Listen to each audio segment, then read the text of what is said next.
The deep dive में आपका स्वागत है। आज हम एक ऐसी परीक्षा के बारे में गहराई से बात करने वाले हैं जिसके बारे में बहुत से लोग सोचते तो हैं लेकिन शायद पूरी तरह समझते नहीं। हाँ, बात हो रही है आईएलटीएस की। आइल्स काफी चर्चा में रहता है। बिल्कुल, हमारे पास द आईएलटीएस ब्लूप्रिंट नाम का एक दस्तावेज है और आज हम इसी के जरिए ये समझने की कोशिश करेंगे कि आखिर ये परीक्षा सिर्फ मुश्किल सवाल, ये ढेर सारी वोकैब्युलरी रटने के बारे में है या कुछ और। तो हमारा मकसद साफ है, ये जानना कि आईएलटीएस असल में क्या मापता है। क्या ये सिर्फ अंग्रेजी जानने का टेस्ट है या ये कम्युनिकेशन यानी संवाद करने की हमारी क्षमता का टेस्ट है। चलिए इस गुत्थी को सुलझाते हैं। बिल्कुल सही कहा। देखिए, एक आम धारणा है कि आइल्स पास करने के लिए कुछ खास ट्रिक्स या शॉर्टकट पता होने चाहिए, है ना? हाँ, लोग ढूंढते रहते हैं टिप्स एंड ट्रिक्स। पर ये दस्तावेज इस सोच को सिरे से खारिज करता है। ये कहता है कि आइल्स आपकी चालाकी नहीं परखता, बल्कि ये देखता है कि आप असल जिंदगी की सिचुएशन में, चाहे वो कॉलेज की क्लास हो, ऑफिस की मीटिंग हो या रोजमर्रा की बातचीत, कितनी सफाई, सहजता और सटीकता से अंग्रेजी इस्तेमाल कर पाते हैं।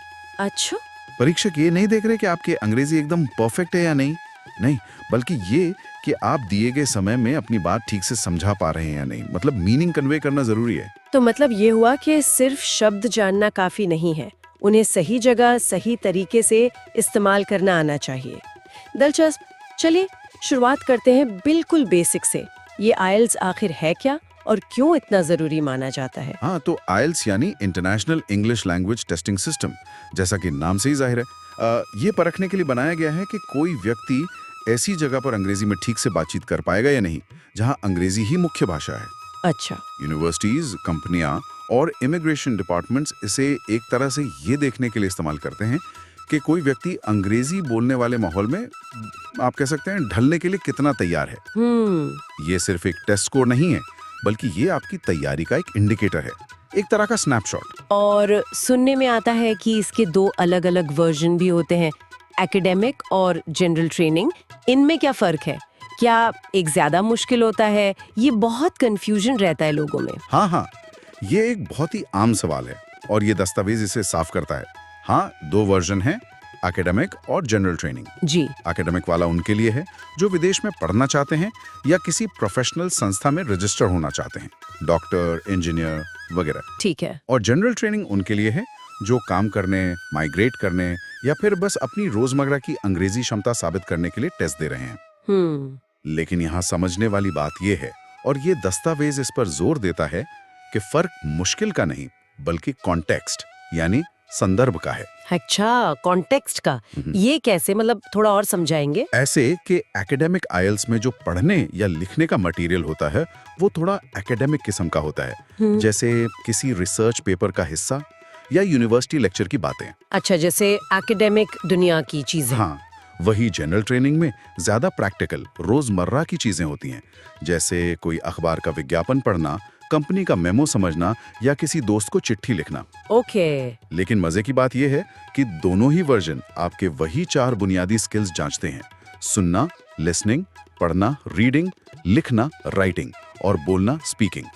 बस सवालों का फ्लेवर थोड़ा अलग होता है, संदर्भ अलग होता है। तो ये सोचना गलत है कि एकेडमिक वाला ज्यादा कठिन है? बिल्कुल, कठिनाई का लेवल लगभग एक जैसा ही रखने की कोशिश की जाती है, बस टॉपिक और स्टाइल बदल जाता है। सकते हैं और फिर उन्हें एक लॉजिकल, जुड़े हुए और साफ तरीके से पेश कर सकते हैं। एग्जैक्टली। रट्टा मारने वालों के लिए यहाँ ज्यादा कुछ नहीं है, असली समझ और एक्सप्रेशन ही काम आता है। ठीक है, तो अब जब हमें पता है कि आईएलटीएस क्यों है और इसके प्रकार क्या है, तो अब उस हिस्से पर आते हैं जिसका सबको इंतजार रहता है, वो 4 सेक्शन। हाँ, 4 पिलर्स। ये दस्तावेज कहता है कि हर सेक्शन भाषा की क्षमता के एक अलग पहलू को दिखाता है, जैसे 4 अलग अलग आईने एक ही इंसान को अलग अलग एंगल से दिखाते हैं। ये एक पूरी तस्वीर बनाने की कोशिश है ना? बिल्कुल, बहुत अच्छा एनालॉजी है ये चारों हिस्से मिलकर ही बताते हैं कि किसी की अंग्रेजी पर पकड़ कैसी है, कितनी मजबूत है। चलिए एक एक करके देखते हैं कि हर सेक्शन असल में क्या जांचता है। हाँ, शुरू करते हैं लिसनिंग से। सुनने में तो लगता है बस ध्यान से सुनना होगा, क्या इतना ही है? नहीं, सुनने से कहीं ज्यादा है ये। लिसनिंग सेक्शन सिर्फ ये नहीं देखता कि आपने शब्द सुने या नहीं, बल्कि ये कि आपने मतलब समझाया नहीं। अच्छा, मतलब पे फोकस है। हाँ, क्या आप बात करने वाले का लहजा समझ पा रहे हैं, उसका रवैया, एटीट्यूड, या बातों के पीछे छुपी हुई बातें, इम्प्लाइड आइडियाज। क्या आप मुख्य पॉइंट्स नोट कर सकते हैं? अलग अलग लोगों की राय में फर्क कर सकते हैं। ये असल दुनिया की नकल है, जैसे कोई लेक्चर सुनना या किसी से फोन पर बात करना या इंस्ट्रक्शन फॉलो करना। यहाँ फोकस समझने और जानकारी को प्रोसेस करने पर है, सिर्फ सुनने पर नहीं। दिलचस्प। तो ये सिर्फ हियरिंग नहीं बल्कि कॉम्प्रिहेंशन का टेस्ट है। बिल्कुल। और रीडिंग सेक्शन के बारे में क्या वो सिर्फ तेज पढ़ने की क्षमता है कि कौन कितनी जल्दी पढ़ लेता है? तेज पढ़ना एक हिस्सा है, जरूर है, पर पूरा सच नहीं। ये दस्तावेज रीडिंग को मेमोरी टेस्ट नहीं बल्कि डिसीजन मेकिंग टेस्ट कहता है। डिसीजन मेकिंग पढ़ने में कैसे? इसका मतलब है कि आपको लगातार फैसले लेने होते हैं कि कब किसी हिस्से को बस सरसरी तौर पर पढ़ना है, मतलब स्किम करना है मेन आइडिया के लिए, हाँ, कब किसी खास जानकारी को ढूंढना है यानी स्कैन करना है, और कब किसी तर्क को या किसी बात को गहराई से समझना है, डिटेल्स में जाना है। अच्छा। आपको कम समय में बहुत सारी जानकारी प्रोसेस करनी होती है और सही जवाब ढूंढना होता है। तो आपकी स्ट्रैटेजी, आपका तरीका बहुत मायने रखता है। सिर्फ तेज पढ़ना काफी नहीं है। अच्छा, ये तो सोचने का नया तरीका है रीडिंग के बारे में। अब आते हैं राइटिंग पर। यहाँ तो ग्रामर और वोकैबुलरी ही सब कुछ होगी, है ना? यही लगता है ज्यादातर लोगों को। देखिए, ग्रामर और वोकैबुलरी जरूरी हैं, बहुत जरूरी हैं, लेकिन सिर्फ अच्छे शब्द या जटिल वाक्य लिख देना ही काफी नहीं है। वो सिर्फ एक हिस्सा है। तो फिर और क्या देखा जाता है?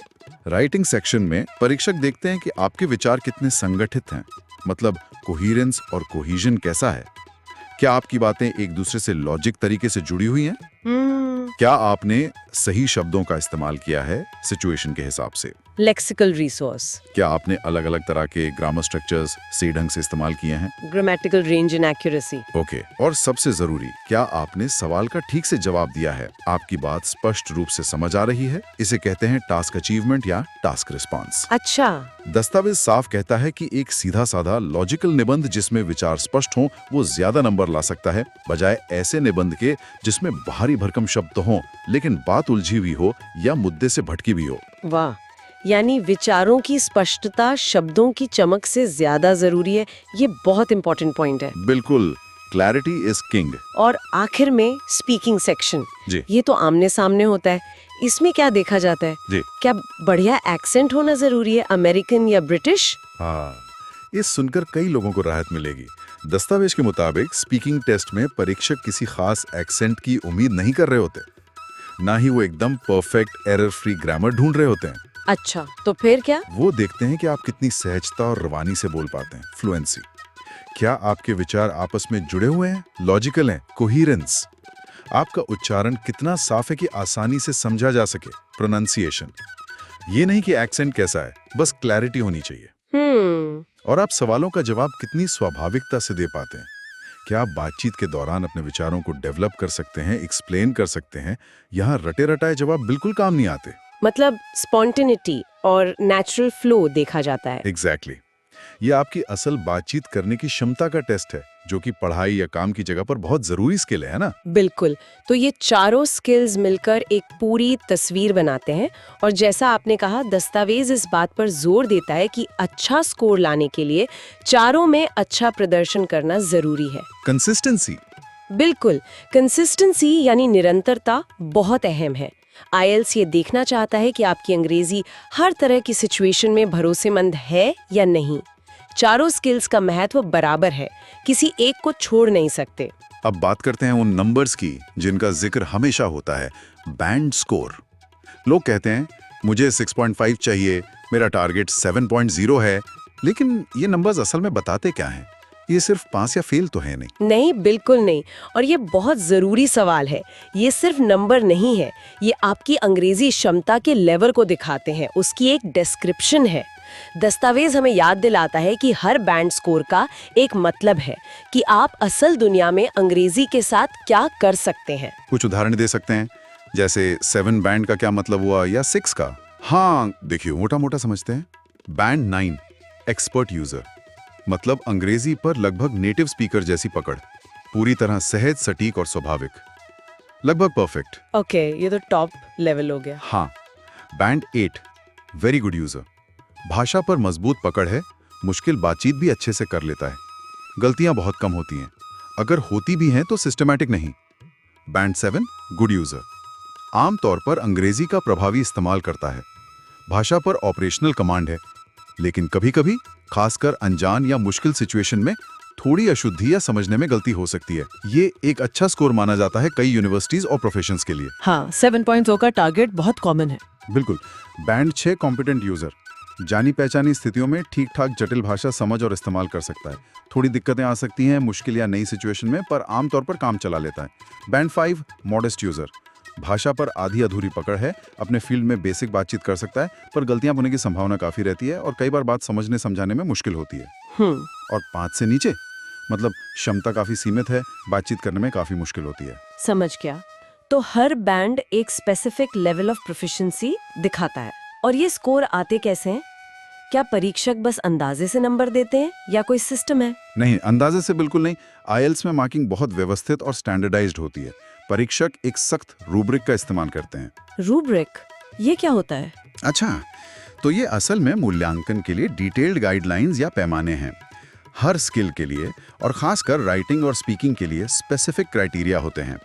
ये पक्का करता है कि मार्किंग हर जगह हर परीक्षक द्वारा एक जैसी और निष्पक्ष हो। अच्छा, तो राइटिंग और स्पीकिंग में क्या क्राइटेरिया होते हैं? हाँ, राइटिंग और स्पीकिंग में स्कोर 4 पैमाने का औसत होता है।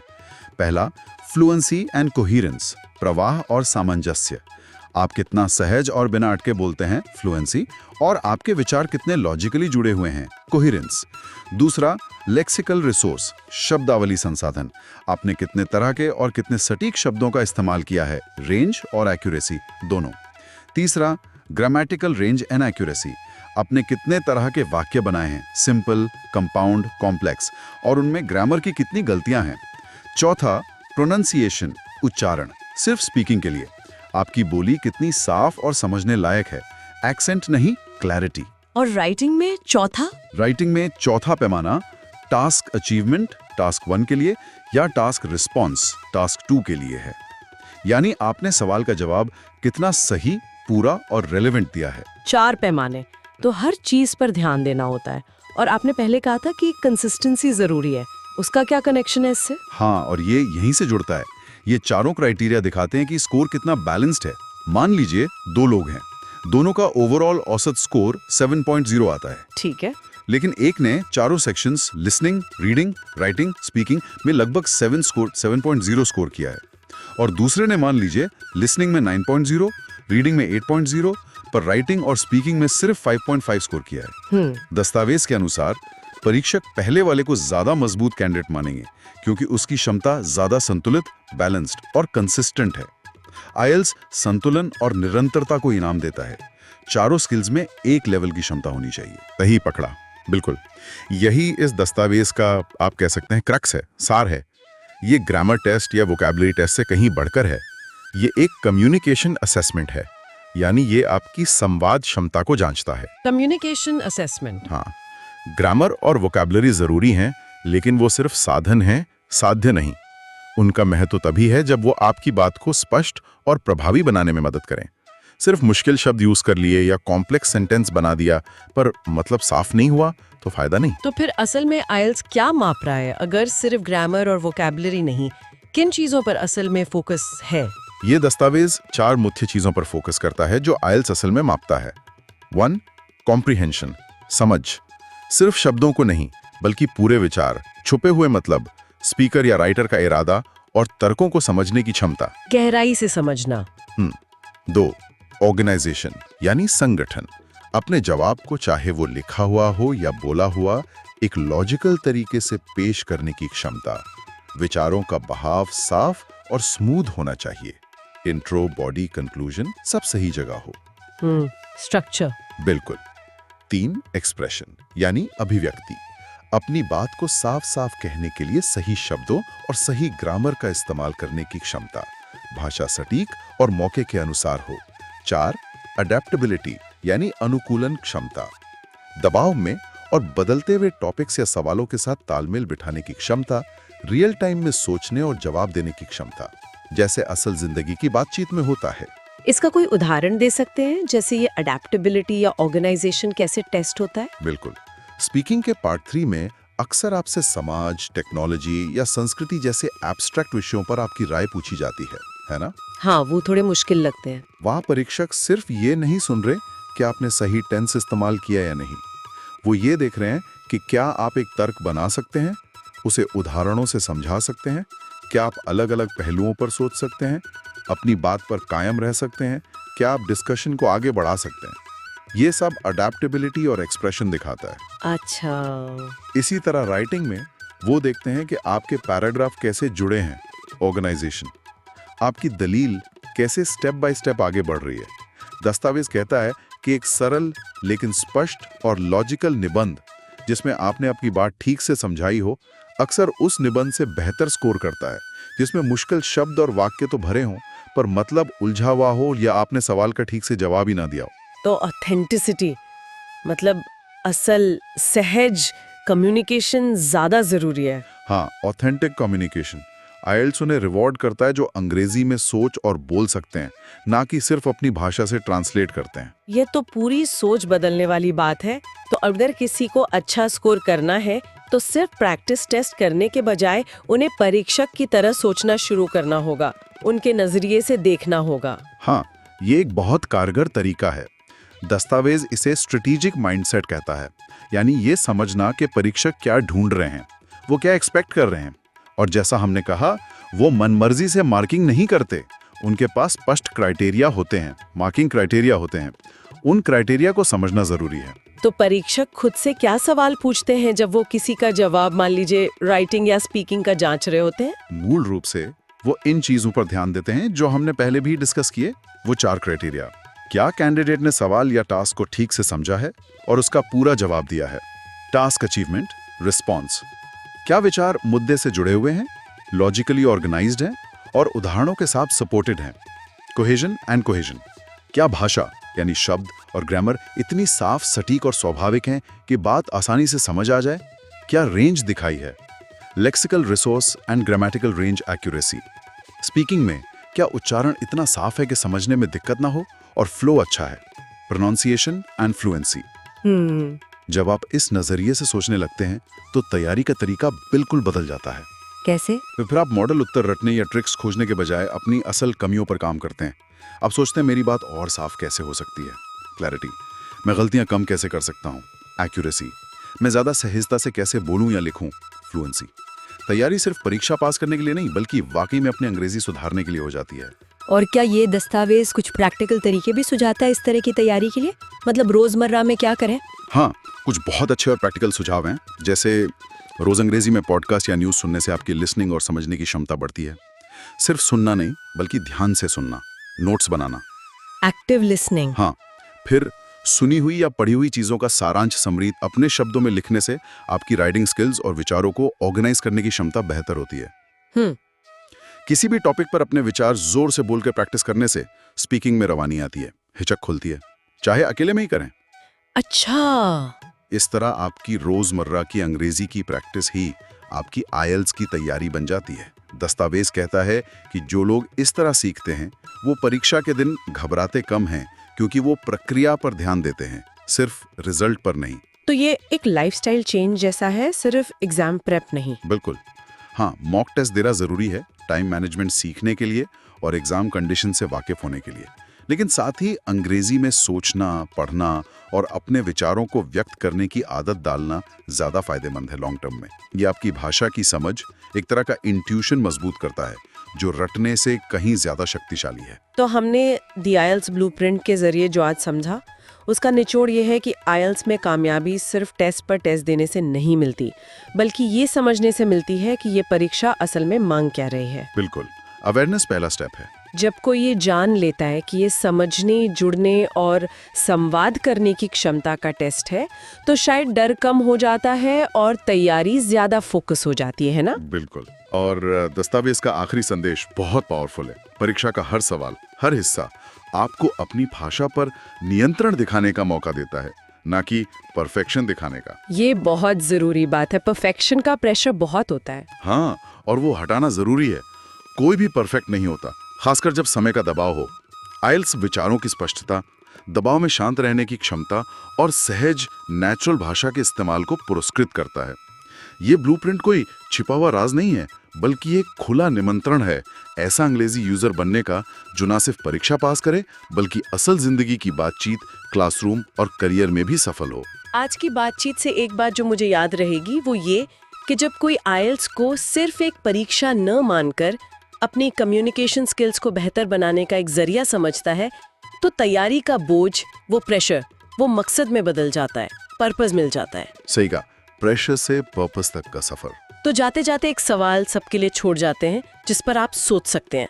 अपनी अंग्रेजी सीखने की इस यात्रा में कोई इस मकसद वाली भावना को दबाव पर कैसे हावी रख सकता है, खासकर जब आईएलटीएस जैसी बड़ी हाई स्टेक्स परीक्षा सामने हो।